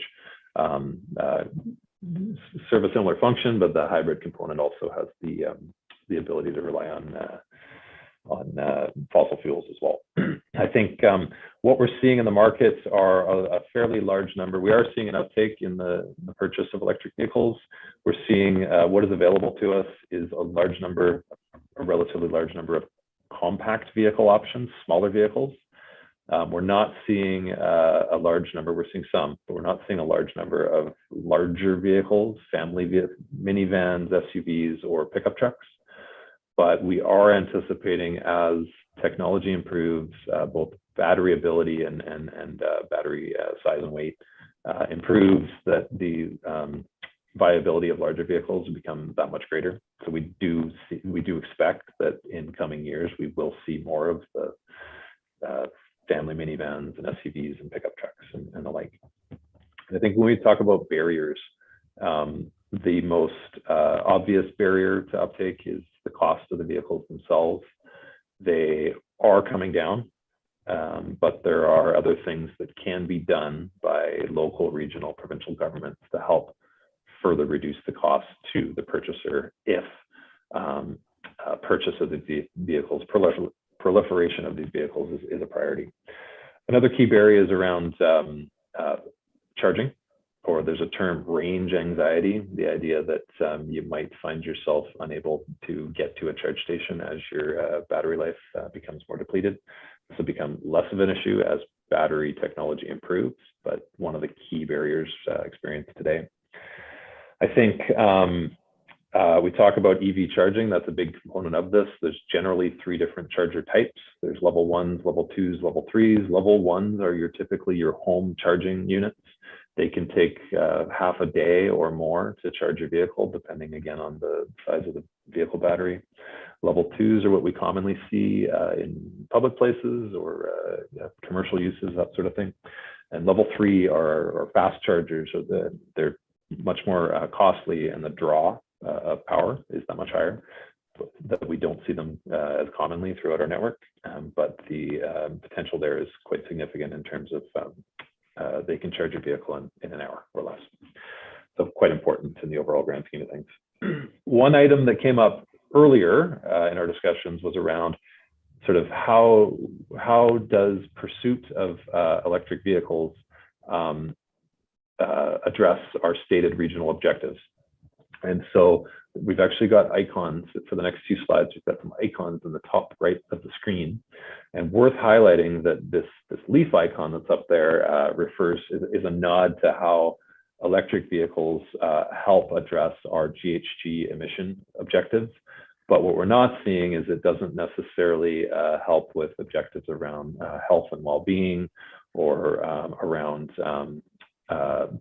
efficient public spending, or around inclusion and equity. And so worth highlighting those pieces as well. I think next, electric bicycles. So got a photo on the right from the Capital Region. Electric bicycles provide electric assist to the bicycle user. I think what we saw earlier was an average cycling trip length of just under 6 kilometers, specific to Comox Valley. And really what e-bikes present is an opportunity for, whether it's to make that 6-kilometer trip that much faster in a time and a half, twice as quickly, or to make a trip that's a time and a half or twice as long. There's great potential for e-bikes to broaden out the interest in cycling, as well as to expand on the range of possible trips that cyclists might be willing to make. Some of the key barriers we see are around the cost of the electric bicycles themselves. They can go from a couple thousand and work their way well up from there. Again, there are things similar to electric vehicles. Government can support through subsidy the purchase of e-bikes to make them available to more people within the community. Safety is another one, and this goes for conventional cycling as well, but safety, the feeling of comfort and safety traveling on streets, on trails, on pathways. And so really also emphasizing the need for build out of your cycling infrastructure, your active transportation network. A couple other key barriers, there's an upfront investment in electric bikes, is the fear of theft that comes with a bicycle that's worth that much more. And then also there still seems to be a lingering perception challenge, where whether it's these things tend to be fast and large, and that can be intimidating, or whether it's there's a segment of the population where it's almost considered cheating that you've got electric assist, which seems a little crazy, but there are some perception challenges out there as well that might be potential barriers to expanded uptake on e-bike use. So micromobility, I'll direct your attention to the photos on the right-hand side of the screen. Micromobility refers to small human and or electric powered travel modes. There's a whole range of micromobility options we're seeing on the streets, and increasingly they're becoming more, both in the modes we have, plus the other unique takes on micromobility that we're seeing. These can include e-bikes, get lumped into the category of micromobility, but also less conventional and arguably more fun things like electric kick scooters. We see in the photo on the right-hand side on the top. Electric skateboards we see on the photo on the bottom. We can see electric hoverboards. We see one-wheeled electric unicycles. We see all sorts of fun, innovative micromobility modes out on the streets. But with the exception of e-bikes, these devices are actually not permitted currently within public rights of way, roads and sidewalks. And so there's work to be done still to accommodate these varied micromobility modes. There are initiatives in place throughout the province where pilot project type initiatives where regulating these devices is being explored, but as of now, they're not able to be sort of widely uptaken in communities due to the regulations that are in place. Similarly, shared micromobility. So shared micromobility refers to services that allow for short-term use of shared micromobility options, such as bikes, e-bikes, and scooters. We have seen examples in island communities of shared micromobility in action. Typically, they're operated through private industry with regulation provided by the local jurisdiction. And then really key with shared micromobility is not necessarily these being like the solo travel option for a particular trip, but being part of the suite of options that lead to a multimodal trip. And so particularly important is a last mile solution. So the idea that perhaps public transit might be used for over long distance to make the bulk of a trip, but the last mile, the final component of that trip might be made through using shared micromobility service. Car share is another opportunity that exists and is continuing to increase in frequency in various communities. So car sharing allows for shared use of collectively owned vehicles. They are commonly provided as a private service or cooperative. So not exclusively, but most commonly that's the framework. And typically their users access a vehicle through membership, and then they sort of pay based on a combination of the distance traveled and the time that they've held the vehicle. Car share has been shown to be a key support for folks living car-free or car-light lifestyles. And we are seeing systems in place in other island communities. Also worth acknowledging that there's a few different sort of types for car share service. So there's round trip services where the location where you check into the vehicle is the location you must check out. You return your car back to the same spot at the end of the trip. There's one-way systems where you can grab a vehicle in a defined location and drop it in one of their other defined locations, but not necessarily the same one. And then free floating, where you have a lot of flexibility within the bounds of the identified system where you drop off and where you might pick up. And I think ride hailing, we wanted to touch on ride hailing. And so by definition, ride hailing really is hire of an on-demand taxi-like service made possible by location-enabled technology, typically a mobile device. Uber and Lyft are obviously some of the more prominent examples we see from elsewhere. We know there's been some local interest in ride hailing as well. Important here is that ride hailing is regulated at the provincial level. Only recently, in the last few years, has it been made a possibility at the provincial level, and that there is an operator approved for service within the Comox Valley. And really, ride hailing can go a long way toward enhancing mobility options. It's very flexible.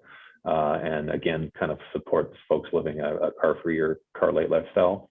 There are concerns, however, that, this has been borne out to some extent in certain communities, but there are concerns over the added travel involved with these vehicles. So similarly to, say, taxis, where there's a lot of potential for deadheading, where to go pick up a new passenger and that sort of thing. So the potential for some added vehicle kilometers traveled. I think lastly here, we wanted to touch on on-demand transit. And so the idea with on-demand transit is that it combines transit and ride hailing to offer shared rides with highly flexible routes and schedules. And so while it may be operated as a public system, it may be operated as a private system. It provides a lot of flexibility in how and when it provides trips. So these services have been applied effectively, commonly, not exclusively, but commonly in smaller or more remote rural communities. Conventionally, this has existed for some time. Conventionally, it has been scheduled and coordinated through telephone, but now obviously we have access to mobile devices quite broadly, and that really broadens out the opportunity and presents the neat opportunity for where previously it was just, you're placing your order, you're scheduling your trip by phone. It's very static, it's very discrete. Scheduling through mobile devices allows the potential for coordination with other mobility or mobile device enabled transportation options, some of the micro mobility and shared car share and bike share type services, the potential for coordinated booking, coordinated payment, coordinated multimodal trip making, all through coordinated mobility devices. Okay, so I wanted to kind of summarize up on some of the stuff. I think the question being, what can be done to support emerging mobility options in the Comox Valley? I think we've outlined a number of fairly specific possible actions in the mobility primer document. Wanted to kind of group them up and speak to a few of them. Subsidy is one, specific to EV uptake and e-bike uptake.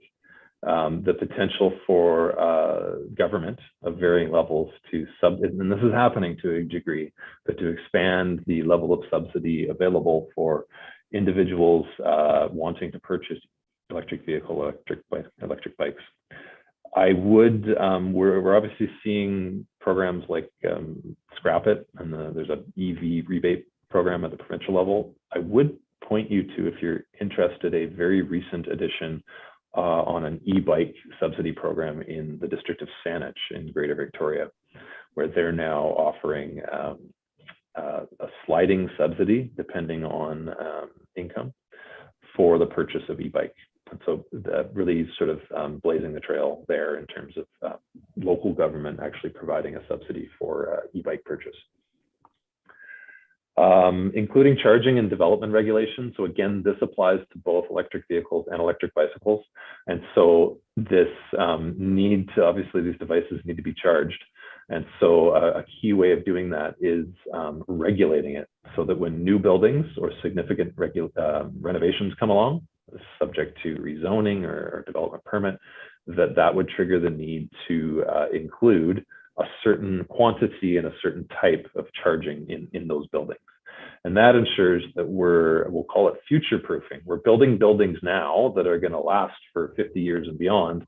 We want to make sure that we know we have provincial targets and basically a provincial mandate around phasing out internal combustion vehicles and phasing in electric vehicles as an example. We are going to want to make sure we're building buildings with a lifespan that will accommodate for this change in fleet over time.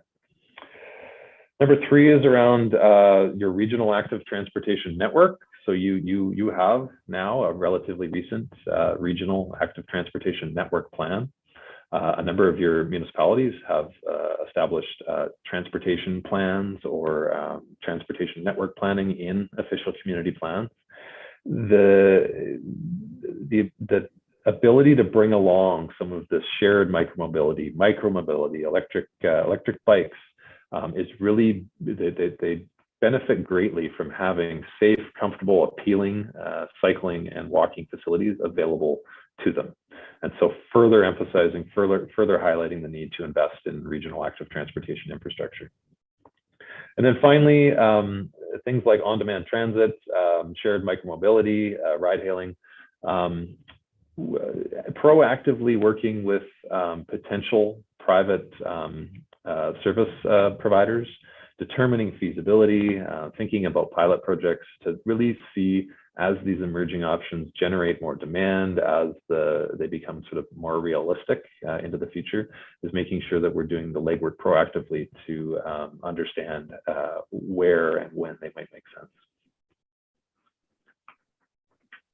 And then a few suggestions. I kind of mentioned earlier that this mobility primer is not necessarily a plan. It's more of a higher level reference document and presents understanding and information. But wanted to highlight a few items that became evident that would be beneficial in starting to advance specifically these new and emerging travel options, but also thinking about our shared regional objectives and how through transportation we can help realize some of those objectives. And so one that came to mind was around establishing a regional transportation strategy. And so the key with this being that it spans across all jurisdictions in the Comox Valley, and it spans across all travel modes, and really think strategically. So each jurisdiction has their own plans in place and their own strategy in place, but think strategically across jurisdictions to make sure that priorities can be established for the region as a whole. Secondly was around regional travel monitoring. And so John talked very nicely earlier to what's being done in the capital region in Greater Victoria. And really a key with this is rather than individually organizations collecting information and sort of then working to combine them and make sense out of the information that's being collected, is really looking to establish a program regionally that makes sure that counts are completed in locations that present information that is meaningful for the region as a whole. We highlighted earlier that trip making happens regularly across boundaries, and so really wanting to emphasize the need to do that, and also the need for consistency in the information so that what's collected across the region can be very easily cross-compared, and we can start to make sense out of what that information is telling us. Item 3 here is kind of a neat concept around regional mobility grants. So some of the, in order to support some of the new and emerging travel options, some of which would be sort of startups starting from scratch, is understanding which provide the greatest potential benefit to the region as a whole, and starting to work together to support getting those, either exploring them or getting them up off the ground. And then lastly, and maybe related to number 2 there, is around regional parks function, and really the emphasis around transportation being regional trails. So trails that are off-road and that connect active transportation users over long distances. And we understand that the lack of a regional function is prohibiting in creating longer distance regional trail facilities.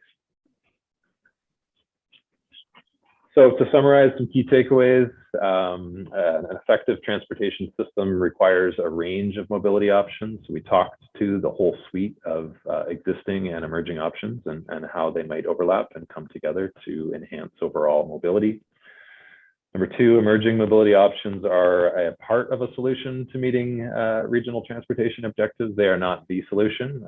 A lot of our existing options are and will continue to be important in meeting day-to-day travel needs, but there are a suite of emerging options that are becoming more and more prevalent that can help to broaden out the options that are available to people in Comox Valley.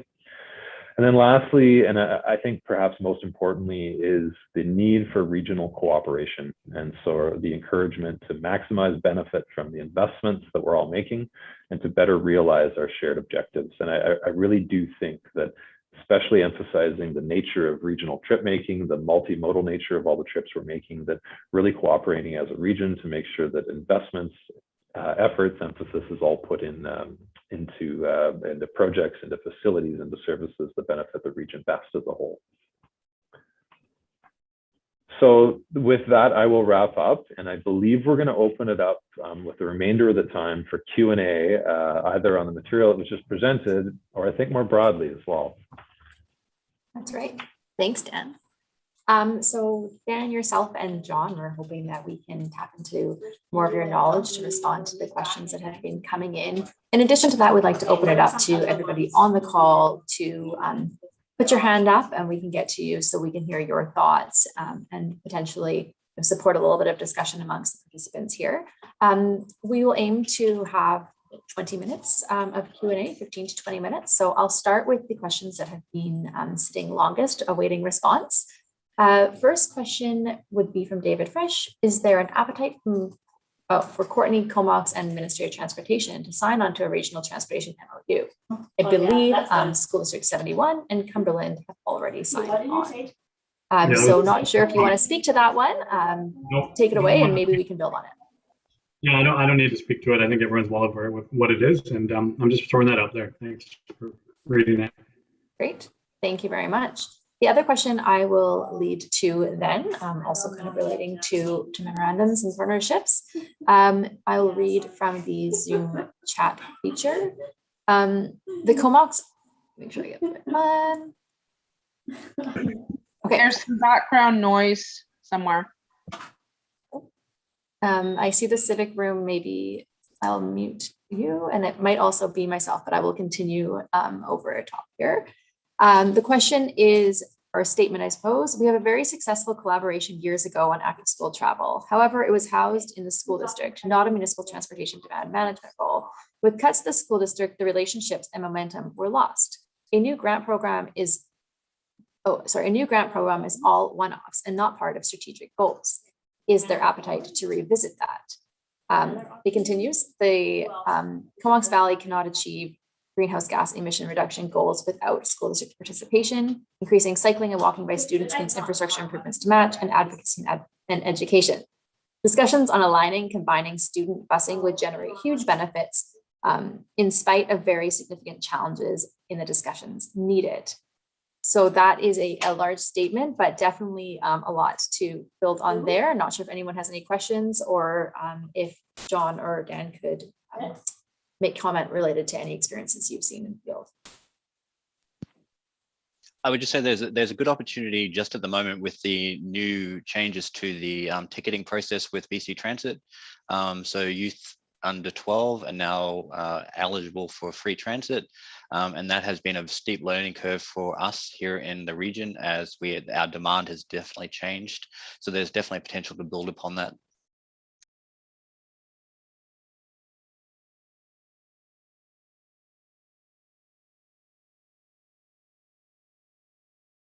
Sorry about that. Thank you for that. Another question coming in from Will Cole Hamilton. Are you aware of any transit systems that have incorporated a car share or acted as an incubator for a car share co-op?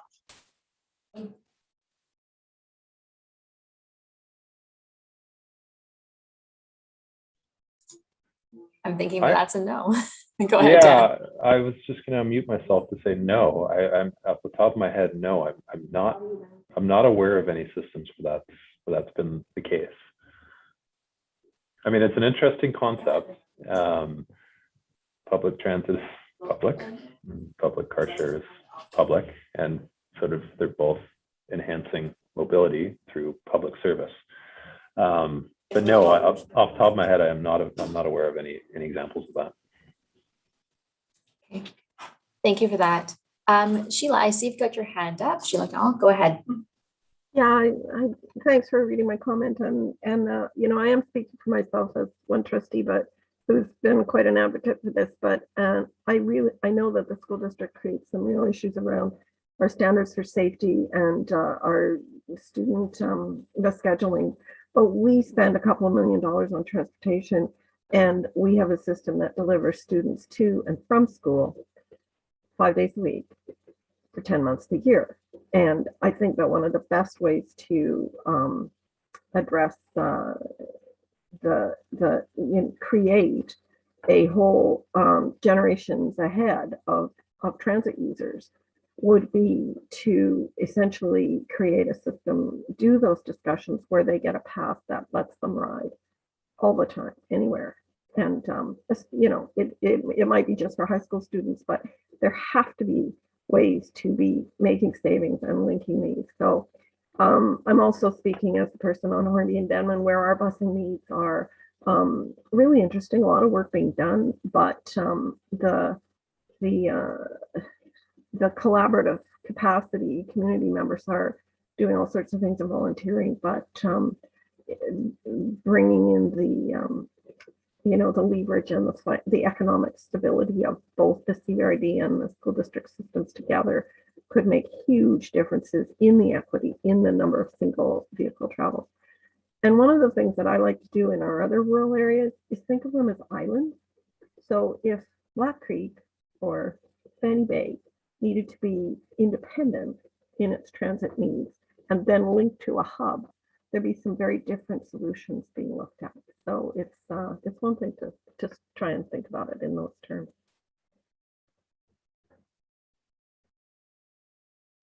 Great. Thank you for that, Sheila. There were a few comments here, maybe one clarifying point, and then another question regarding the EV capabilities. So the question from Will Cole Hamilton reads, what are the best options regarding lack of compatibility for level 3 chargers? In addition, we had a clarifying point from Courtney that read, I hope you don't mind the small correction. Level 2 is a typical home charger easily installed in a 240 volt outlet. So I guess questions there around level of charging capabilities in EVs. Yeah, good on the second point there. Good clarifier. That's as long as you've got the voltage behind it, you can level 2 installs can occur at home. They're not as straight. Level 1 literally can be plug into a 110 outlet that you were already going to have anyhow in some cases. But good clarifier there. I think was the first question was around impediments to level 3. I'll reread it. So what are the best options regarding lack of compatibility for level 3 chargers? Yeah, the chargers themselves are costly, and then the potential current draw to charge vehicles can also be costly. And so we are starting to see in some communities charging, that's a pun there, but charging a payment to charge your vehicle where drawing from a public charger. And so we're seeing a little bit of that down in the capital region. We're seeing a little bit of it in the lower mainland. It is happening, but it's not widespread yet. And so if there's concern over the potential for a municipality or whoever the electricity provider is to the charger, that costs over time might be significant, there is the ability to start looking to charge for charging at these level 3 chargers. Great, thank you for that. A few questions are coming in around in relation to transit and integration with these emerging modes. So I'll just read them essentially as a group here. I see you, Will Hamilton, with your hand up, so we'll get to that as well. The first one reads from Ken Grant, any thought of including Uber, etc., into transit? They do this in Innisfil Ferry in Ontario. The other question is BC Transit ready to support on-demand transit? So both in relation to transit and technologies, take it away.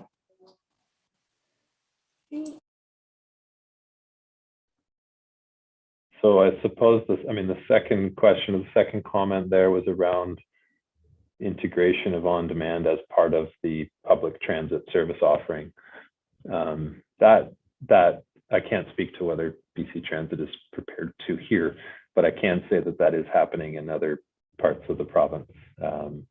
Typically, I think I touched on it in smaller communities or more remote communities where providing a conventional scheduled routine service might not be feasible. It might not have the ridership or might not have the density of riders or pickup locations to support it. That's often where you might see services like that. And I've been involved in a couple feasibility studies in past. I would suspect John Hicks has got some background in this as well. And it's really a discussion on the economics of conventional service relative to on-demand service, given the potential ridership and use of a service or a system. In terms of the comments on, John, I don't know if you wanted to pick up on that one. I was just going to say that transit, in terms of its handy dart service, is more or less an on-demand service. So they definitely have the capacity to do it. It's just more coming back to the allocation of resources. Yeah. I think the first part of that question was around ride hailing as part of a public transit service. Honestly, we're not seeing that in this part of the world, and not to say it's not happening elsewhere, but I have not seen it in this part of the world, no. And I would jump in with that. In terms of the ride hailing, it was very unfortunate, the timing of the the release of the permissions for ride hailing, it just aligned perfectly with the pandemic. So it's probably a couple of years behind where we would hope it would be at this stage. So we've got a lot of learning to do on that side of things yet. Great, thank you.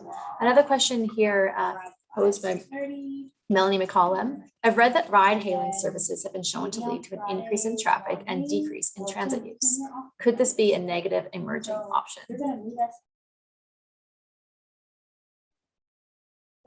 There is absolutely that there's the potential for that. And I think we are anecdotally hearing that from some of the other typically larger communities where this has come in, that it is leading to deadheading, additional vehicle travel on the roads, people traveling across region to empty to pick somebody up only to drive them back over long distance. So anecdotally, we are seeing that. And obviously there's an emissions consequence that comes with that as well. And the province is doing some studies in terms of this as they move forward with the ride hailing. So there is definitely a bit of a research piece coming forward. I would actually add to that though, like if we think back to the 4 regional priorities that we touched on, like obviously the environmental component is one, and it's a big one. But there are still the other kind of added benefits that come with the added mobility that a ride hailing could provide.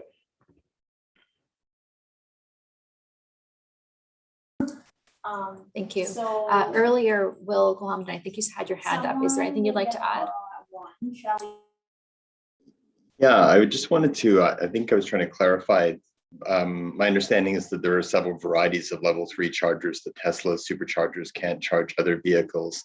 And I think the European Union has made set up some standards to try and clarify that and set a single standard. I guess that's what I was trying to get at with the possible incompatibility of different level 3 chargers and what the best solution so far is in North America, given we don't have that kind of legislation. That's interesting. So I have, and you're correct. Like the Tesla superchargers, they're a type of level 3 that don't play nice with some of the other plug types that other electric vehicles use. I have seen on the BC Hydro level 3 chargers, the fast chargers, they're not Tesla superchargers. They have, and I'm going to blank on the actual names of the port types, but they do have 2 different plug types on the same unit that does accommodate for some of the different types of vehicles that are on the road. Standardize, I mean, makes a ton of sense in terms of an initiative to standardize. Obviously, that would have to happen much more broadly than just our little part of the world, but makes a ton of sense to me. Yeah. Sorry, I was just going to ask. So, is there, if one had a charger, if one had a level 3 charger, are there 2 different ports that could be available on each charger? Like, is it CCS in Chatham, I think, which would allow all vehicles to use that level 3 charger? That's what I've seen on the BC Hydro, a very recent install, not too far from where I live. I'm seeing 2 different ports on either side, and they're different. And that's all vehicles could use it. Okay, great. Yeah. Thanks. Thank you. We have 5 minutes remaining. I'll go to one last question here. And a reminder to everybody that if you have questions we haven't answered, or you have questions still in your mind, please do enter them into the Slido, and we'll do our best to provide a summary. The last question that we'll have time for relates to transit ridership. This is posed by Arzina Hamir, and it reads, transit ridership in the rural areas seems to be such the chicken and egg situation. At what level does of ridership does it become economical? Are there other options? Maybe that would be good for John with your rural knowledge. I think that directly links back to what the priorities are for the individual funding body in terms of the regional district. If it's in terms of getting best in terms of your capital return, maybe not, but it's in terms of giving access, or more balanced access to goods and services and employment, then yes. So I think the criteria for the electoral areas is very distinct from the criteria for the urban areas. And I think that comes across in the way that you prioritize. So there's no straight answer, but it comes back to what your priorities are and how you're setting them. Great. Thank you, John. I think it's about best use of time to wrap the session up before I hand it over to Chair Kettler for closing statements. Just a reminder of the key takeaways that Dan had shared with the group was really highlighting the importance of collaboration and effective transportation system that really does require a range of mobility options, those that are existing and those that are emerging currently. Emerging mobility options form part of the solution to meet these regional transportation objectives. And I think more so, and we heard from John as well, the regional cooperation is encouraged to really maximize the benefit from investments and better realize shared objectives across the region. So with that, thank you all very much for your participation. I'll hand it over to Chair Kettler to close out.